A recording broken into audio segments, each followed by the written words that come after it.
अहानबा मक्तदा सलाई story channel के महूत सिंजदुना Carolina खाइदेमना इकोकनो न खुरुमजरी ngasisu channel asina nungairaba matamgi wari ama puduna lakchari wari sigi mamingna ima ipagi laman wari sibu ibirakpana Alish Moirangthem hojik wari se hozaraklege mayam punna taminarasi chauba saraba nusa marak aduda pak chauraba labuk adu mathanta lawriya ka chinyale matamaduda magi nupi sananuna makuta tifin nama paidona laklami moiba chak purakle oh adudi sangda leiramo ai laage ko hoi hoi khara thuna lakpiyo chak se sari ngai da chathoknaba oi hoi ngahaki matung chawbasu thabak loireduna sangda changlaktuna magi nupina purakliba tifin adu lawduna chak chaba hawi moiba icha lembadu phone tawrami kari haramino mabo magi thabaki posting do aikhoi khulsida tari aduna yumda hayingse hala ani na hareiba oh adudi phare ne ado moiba andakti ma thokle ingai sida nupi mathisin bi hawrani aina hey madu yade ko isa gi apamba haibam sulerum gani mana pamjabi nupi thisasanu hoida aisu khangjaye imau apabi ama thian doribani kuire ichaga leminadaba mana nupi thiradi leminaba kharadi phanglani isu su urani dana mama nangi wakal sisu yoraba jani ne yodrabdi karino khanda yari bro chauba amadi sanano makhoyani harau wari sanaduna nokduna thabak adu makhata na suminakre mathangi numitni lemba mayumna thoraktuna leire matam khara leiraga mana khangna jabi lebak lei kobi nupi ama chelaktuna luhonglami lebak lei luhongba kuidriba oibana nganna hogatuna sumang wai teiba laiduk thanba toina mau ama oibaki tawrami asumna tha ohum haujinkre lebak lei magi kada tumna wakal da khalami aina ahalani sigi seba tobuse kuina toba ngamlo aibu muigi minnai dona kanade ipam da chatlaga imaga tana da bayade aditi hayingsi tammo da hairage ta chatlurage numidangi matamni chaktoknaraga ahalani dudi makhoi kada changduna tumkre aduga lembadi magi nupina thabak loiba ngai birami loireduna makhoi enisu kada changduna phamungda phamduna wari sanai tamo ai waham ta haige hayo hayengse ipamda amukta thinbiramo nangna thabak satpada oi hoi ima hoide de haikraba hayeng hairagi oi hoi ado tamogi thabaki posting ta badubo kadai do oirage handakti khara lape aduna quarter da leitaba yaroi aduna ne imaga baba hoiga phasana leminaramuko leibak lei itan tanna hoi haiduna khumi wakhalda sukhali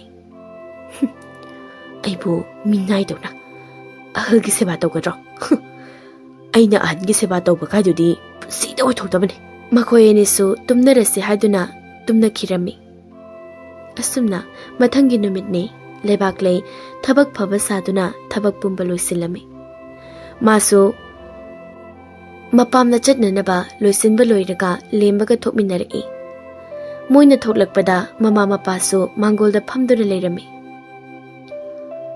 noidi karada chakadoribno aidi thabakne aduga madi mapamda chatningena haiba aduda aine thabak chatpada thimbiramagena tawbane ma oh phare phajana chalur thengna mamna hanjalakanu koi bunga hoi adudi ima baba aikhoi mu chalukhige असुमना मखोय अनिसु मयुमदगी गाड़ी थौदुना लाकपना लेबाक लेगी मपाम यौरदुना लेबाक लेबु थममदुना लेंबा चटखिरमी लेबाक ले मयुमदा चंगलई माना चंगलकपदा mama इबेमा थबासु मंगोलदा फमदुना माबु ngaiduna lerami आइमा इचा यौरेदना होय मा ओ लाओ लाओ इमुंदा चंगलसी बाबादी उदेने इमा ओ इमुंदा लेहेना पादो हिंजांग थोंगौरी ओ अदो इमागा तानदबा यादबा वायम लेको इमा करी वारी नोने इमाददी याम लाइबा वारी ओइदोइने होरेन चाकतोगा ओइना हाइरगे लाओ चंगसे होय होय असुमना चाक चाबा लोइरगा मपाना कादा पोथारिङै ममा मचादु वारी सनरमी हाय ngасai nangna wa haige hairi dubu kari wano as ima ai yumda da leningdre kari gi leningdri banang dia yumdu da aise pura minai ne ining tawbasu phangde ahalani duna thapak pumba aingon da loina tawhale punsida aigi khutki khujinsa motri base tu loina mot ba haure base is moine ja naitom puksa bise minai dona sisinariba hoy adunane imana pupuga abo khoida otkibado kamaino otkibano do amuta takpiyo be ima isa so mama ai lauredana karigi taktania icha wa ba ya ponte moine jabu minai dona sisinaba yabro adune tamosu hangchitagidi quarter da chatkrani mana leitringaida ahalani sa aina watabasu yadabani ima asumna mamana machada phatta losing kya takpiri lebak lesu mamana hariba wasing du munna tasili wa tanaba loiraga masu lembaga punna mayumda hanminarlami asumna matam kharasu haujinkre lembana mayum he thadoktuna chatkiba numittagi lebak lei mane makubu otpa horaklami nong manumit amani lebak leina mane na chakhum du da chak thongliba manak tu da changlak tu na hairami ima ai gi sak habdurano ipam da chakhoba ma chatawle aduna baba ga chaminaro ado cha yenjang lemhalam ganu ko chap chana thongo karino ima ibema nangna hairi dubo chak saru she nangi su yauna thongkhrabani ne ngasai na haiba sunati aduga kanaga chakadori banangdia aina chatpadane yam pana birakano chatmina ningba miga chatkani ado aina harisini chak lemhan ba yaroi ko hek lemaba hori ningdangi chakto chajik pizani khango asi hairam dona lebak lei chatkirame sanano chakhum maduda mamitagi mapi tap tap sinthaduna kapche asumna lebak leina manemda chak thonghanba phi suhanba wai teiba sit singba tawhalame aduga makudana ingkhol ko henba labuk kumhanba bana chananaba kwa talap leiba thaba tawhalame aduga mana yahau thengna hawatuna lekai koiduna miwangang na biyaba ngangna ruraga hanjilaktuna chak chaba loiraga kwa tapta chasinura tumba asumna tawrame ahal loiraba anido khangba ngamdraduna tumin kapche mamau phangjare nungaina leiba phanglani khalluba madugi tayon nabada makhoibu otpi neibiba asida wana khangjaduna leirami asumna lembaso magi thabakki posting do makhoi khulda amuk tarami aduna mayumda leirami mana yumda hek leibaga thabak phabi mausaduna tawsannarami matam khara hojinkre lebak leisu mirolami mana hek mirodbadage masado tanba henjinkre nongma lebak nei lembada wa hairame tabro tama tai ai wam ta haigeba hayune aisa matam khara ipamda leiruge kaigino nasasu wai sangbanate aduna kuchachatnanu kedoge is aibu kyam chatana yare se kona chaseba lebak lesu yararoi khanna wa makha takhidre mathangi numitne lebak legi mama thabadu laklami sumangda leptuna kaurei. Yumsibo mi leibro. Oh, yumsibo mi leibro. Lebaklei mi amana kaubagi makhol tabatuda thorei. Aima, ima, ning laira. Hoinya, laiye. Lao, imungna sangse. Kanam udena, kanam leitro. Oh, leitiye. Aima, karai da chakraba. Hanuba hanubi ani dudi labukta chatki. Aduga tamodi tabak chatkiye. Oh, pare ni adudia. Ima icha wari nungai sanaba yarani. Ado, kai chatluino. Natraga sida chupdring lairo ima. Ho, karai da chatlude. Ichagi nakta laini. Adudi horan chakcharaga halo. Asumna mama oibi mana machanupi na mirolingai matamda aphaba pautak amadi aphaba wakal khananaba tapigadaba matam asida imung manung kainanaba manem makubo karabna otkani amadi phattaba wakaya hairame. Thainagi ahal lamansingna hainaba lei. Nupi amana mirolingai matamda mama oigadabi mana khanba aphaba wakal aphaba pautak taraba aphaba thabak kaya taurabadi puknungda yauriba taibang phoroktriba angang adu hayeng taibang phorokpa matamda mamaga chap manana tawgali. Aduga mama aduna phattaba wakal khanba phattaba pautak taraba phattaba huran chinthi tauraba madu hayeng taibang phorokpa matamda angang adu su tawgali haina. Matamgi matung inna lemba amadi lebaklegi nungshiraba machanupa ama phangjarame. Masu nupa ama phangjarabada chawba amadi sananu haraujarame. Chawbana Mama, aikhoi ani isugi kumhai yengba phanglani ko. Hoine, adada natana isugi nungshiraba khungji makwasu tarani ne mapa. Isudo amuktang urabadi ai sirabasu yare he mama.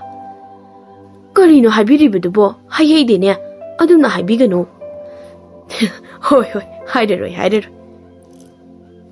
Nongma numit amane sananu dukanda tholaktuna pochai khara leiri. Matam aduda manakta mi khara leirido sananu bu ubada mahai hainari. Hanubi amana is ita sananu sidi ikhoidagi hena hanu jankreda. Mana hadnoijerabasu ma muk phajaba mabuk phabada laikai sita leiponte. Mauna amana mo hoine imabo ini sananu se yam phabane migi awabadasu matem yamna pangbane. Mauna amana mo ahal loirabasu phajarambane ini sananu se moigi mauna otpa hemanbana thizilini. Aduga mama sawbasu mau mana chananaba kwa talapu leiba thaina asibu haunabraba. Hanubi amana hauzik matamgi mausingse phaba yam watli khara khaktani pharibase mauna mane maku otpa chanare asigumba mause siraba matamda noroki komda tai hainaribani. Yam chume imabo aina luhonglamdai da imana tatana haibirei. Hai angangsa imabo wa haige ta mauna pharadi imung adubu tasin khomjinduna asenga mangkhaina yumba mathong chana ahal lamana haiba inna palabadi ishwar mana nungai phaba pibigani. Aduga mauna yumba mathong chadana asenga mangkhaidana numit khudingi isau langduna ahanbu thawoi usitana palabadi aphaba khak oiroi ko ngangsa. Hoi mabo sananu mayamna wari sanari badutai adubu tasinnaramdana mayumda janglaklami. Asumna matamgi khonglei thuna chatkibana lemba amadi lebaklegi machanupadu chahi 8 mapum pharame. Mina kari tauri mina kari hairibano haiba khanglaba matam amani. Nongma chawba amadi sananu labuktagi thabak wana sururaga mayumda halaklami. Makhoi anina halakpada masu nupaso sumangna sanaraga leirami. Masu thoibado maboka mapuga ubada harauna sensilai. Buba, pupu, noini halaba. Chawbana Masua halene isubu sanarami bro. Oi pupu noi ani yam waramani Mangolda phamammo ai ising puthorake. Chauba masugi wahaidu tabada mamitagi mapi sinthari. Pupu kaigi kapino. Pupu kaptiye. Chalo chalo. Pupu gi ising puthoro. Thoibasu hoi hairamduna imungda jensinki. Moiba kaigi kapiribano. Mama ai isu se yam nushine. Magi haujiki wahaido. Aigi icha lembana angang oiringai matamda haikhiba wahaiduga chap manaine. Yarese topiro. Wakhaldo henjina khanbiranu. Thoiba ising pudana thoraktuna mapuda ising pirami. Sananuna. Sana mamadi. Buba mamadi tumauriye. Oh phare phare. Adudina nang imungdagi khudai puthoraktuna pupuda piyo. Aduga ibokne irujaba loiraga chak thirage. Pupuga chaminarugo. Oi bubo. Sananusu irujaba loiraga chak thinenaba haiduna chakhumda changnai. Chak thige haiduna chapudo hangluba matamdadi chak saruk adu mi amakhaki oirami. Sananu wakhalda sumna khanjai. Is kamdongni chakside. Mi anigi khaklamdrine. Phare. Aidi chararoige. Ising thaklaga lelage. Isuga mapuga pisarage. Chak adu thiba loiraga mapuroiba amadi masu kauduna pijarami. Hey, mama, nangi chakti kadai? Moiba, aidi kona charage. Ai pukse yam nungaitene. Oi hoi, adudi akoi charage ko. Hoi hoi, chabiro. Masua, sese, sasilo. Hautrabro nangbo. Yam hawe pupu. Numidangi matamni, chak tuknaraba matamni. Chauba amadi sananu makhoi anina masubu wari libiri. Masu nupadusu mapu mabok na liriba wari adubu nungay na tari. Tanja adu da leibakle changlaktuna machada hari. Sana, tumurasi lao. Tali, ngasidi bubuko ina tungge. Hay, yaroy. Nang hayin school sa to'y na tro. Tali mama, ay bubuko tumniye. Nang wari doon oy bayaga dori bro. Ibe ma, isusi nga sidi. Mabuka tumjara sanudana. Kaino? Kaino baba na habiri diba? Nate, angang se, manghal lagi hari bro. Kana diba wari kare taraga mapunsi se, lohe lagi hari ro. Ima ka baba na angang se, manghal la daba niloy na.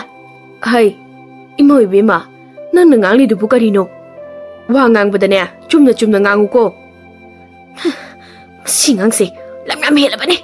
Nang lau yadra ba na tro? Asi haiduna machadu phuduna chingduna pukhi.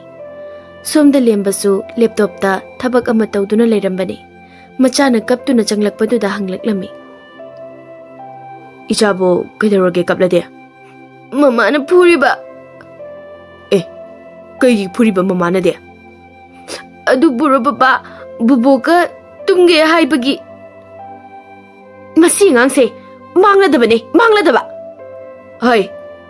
Karigi mangadoribano angang dia. Ho nangi na maga na pagasina nasase pungmang manghale. Karino nang nahari dubo. Ima baba hoy na tani ne. Tap na ngangu ne. Karigi tap na ngangu no. Angang se phajin duna kana da bawari khare lisilabani na larik pa se haibada yadre. Hay nupi. Ai na hai se kana daro. Nang tumina lehoro ko. Somdana ahalani do mamong nupi na ngang dibado tabang amdraduna pina kapcharami. Leibak lay, magi nupana saurakpaduda tumina leikirami. Aina harise, nang muna tao. Ahalani sina, masubu nushidana, wari karaliduna leminabase, kayam kairake. Ngasi phawbada, nangi apambada, yaduna talakpa natro. Leibak lay, magi nupa saurakpaduda tumina leisinyakre. Tamo, ay am soikre. Ay, amukha na ngang laro. Nupi, Nangna haiba wada aina yakidaba kai yauge ha amta khumune kari yauge ba ado ai wa amta haigi hayo ai handakti nangna thabaki posting taba mafamduda aisu laki yaroi kamaina laki haino ima baba hoina lana khangani kari gi lana khandoino iwagi matung inaba po kari nuni nang lakdabadi yumsigi thabakti kanana tawdoino ahal loiriba imasina tahungadro nate aisibu yumsigi minairo ha yumsigi minaira baise as nangbu kanana minaini haikrage imanasu nangi matenga dum panglisidi adu oiresu aidi hairisini handa chakadaurisidi aibo hek pudraba aidi ipamna jakhisani as nangse wakal yam tadida ima hoina lana khankini haibanin he moina lana khani hairabanina aidi moiga leminda bangamlaroi aduna ne isasi puraga hayeng ipamna chatlani as yarise ai hayengse ima baba da hairake hayeng hek haidraba aidi aina haiba wa ngakani ko hoise angangse tumna bata holo asumna numirasisu hausan kirami mathangi namitni lemba mama mapada wa hodoklami ima baba ai ngasidi wam ta haizege chawbana hayo tasi aigi handaki thabak posting ase khara lapna tare aduna imauga isuga se purage sinatra hoi ada ithanda leba nungairoidaba aduna koiba chatpa oina purage karino ne ichana haridubo ahal loiraba ikhoina yumsida karamna lehogani bunga baba na haridubu kaino leikani yengjane paisagi oiradi ai dum tharake imagi lemba kaino napada ngasi nangna ngangliba khonsibo ima sumangaire namau nupi sibu minai dawna khalabo manadradi yumsigi thabak tawbinaba leitrabro imana matenga mata pangdrabra ne bungo pangde haikide pangbom su thoe limja saduna leido sharukti thabak mateng pangbaduna phatro adu da khangde aidi handakti purani aduga ima hoine yam sidoyeragadi adudum lekibusu ye asi harenduna imungda changkre mana changlakpada magi nupisu thongjin marumda lumduna wari tarami anidu harauna makhoigi kada changminaki sananu ngasidi thajadana machagi machindagi thoklakpa wahidu tabada mama magi thamoide machet kya thokna kairami asumna laibak leina sinba plan do mai pakna pangthoktuna lembagi quarter da punna chatminaki makhoi hek chatkiba numitagi ahalani do macha mamaugi wakhalda chada thaktabana sunjillami leikai gi mi singnaso ahalani sigi matau uraga nungai jaramde makhoina themduna chaksu khara pijarami matamgi matung inna tha manga hojinkhre lembana office thabak tawringai matam maduda makhoi leikai gi manaw nupa thokpa mani koba amana phone tawraklami mania kedore dalimba iniga mamaga do leikidre ha matau karamna ngasi leikai gi mi khara iniga mamagi chak piba chalubada makhoi kada louhidak thaktura siduna lerami lembaso hazikta pelaktre magi nupi bu kibana nushiraba mama mapabu thadok lamduna lakibani maniso pawasi haramduna phone kakre asumna lemba mayumda laktuna mama mapagi mathau mungam ningthina pangthoklami lembagi masaso mapuga maboka lekhidabadagi chawtha o haibe yaramde asumna matamagi khongleina thuna chatkibana chahi ama hokre lemba haujikti awa phamda tarami magi nupina lona marup yauramba mapamda paisa thaibana mingondagi sel puramba adudagi hindoktuna nupa lona koirambadagi miyamna khanglaktuna mayumda sel thoba lakpa mana koiriba nupa pakhangdugi imungi miyoi laktuna nganglamba amadi maruptagi sel laukhraga sel singlakte haiduna mayumda mi kya ama laklami lebak lei mapamda sinduna lotlami lemba magi nupida sauningba waroba leirabasu machagi khallaga kauba laklami lebak lei yumna sase angangsu masangam hode kaino angang masangam draga aige kari mari leinage nangsu mapa natro ngamnana badum to ai ipam sida matam khara leikini adu yaroi aigi khandrabasu ichagi di khara khalo tamo aina hairise Meetei lone ai sida matam khara leikini hairedana aina sukyamna phajana hairisi phawba yadaba natro phare nang aigi yumda amu hana khong thangjilapa yaroi ai pumna ma khangduna lakpane oktabi nang amu hana halakpa yaroi kariya aibu oktabi kaina nangi namanapa asibaduna tambirakpra lemba mama mapa panduna hairakpaduda asawbana heman khibana lebak leigi thotlaba khazaida khupakna tharami lebak leigi mama thabadu machada khupakna thai haiduna sauna lembada ngangli hai nangumana aigi sada khupakna thaba yabro ha ima nangi na sanu pise aphaba pakta tapibagi mahuta imana aigi mung thugaina ba pakta oina tapirama banadro hai nangsu tungda yam ningam loi nangi langnam tawraba chirol wabu taruba aise ngasidi pap kaya na yomle ngasi ai banu misidagi nangi mai kaibu amuk hana yingla roi ai chalake asi hairam duna lemba sauna chatkirami lebak le ngasidi wakhal tarai mana wakhal thelubana ngasidi imung manung kainare mapuroiba amadi masasu kainarani khalubada ningamdabana mathwai chakna kappa haitabi nupisu ngasidi kaplami somda lemba mayumda yauriduna mangolda phamduna kapchari masinda sonje ima baba nachabu waro bikanuko aina panglubana namung nupina haibada yarubana ima amadi baba hundoklamlaga chatkibana aina warba matamda baba imagana mating pambiduna aigi awat pa lehen kidabani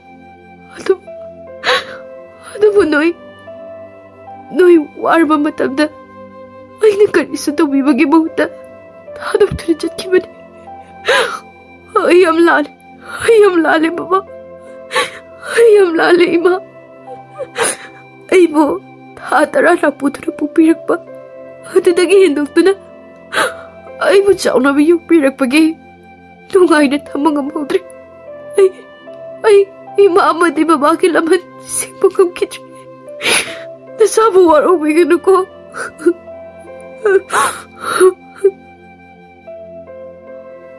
lemba hik launa makhol thokna themina bakana sulaita pina kapcharabi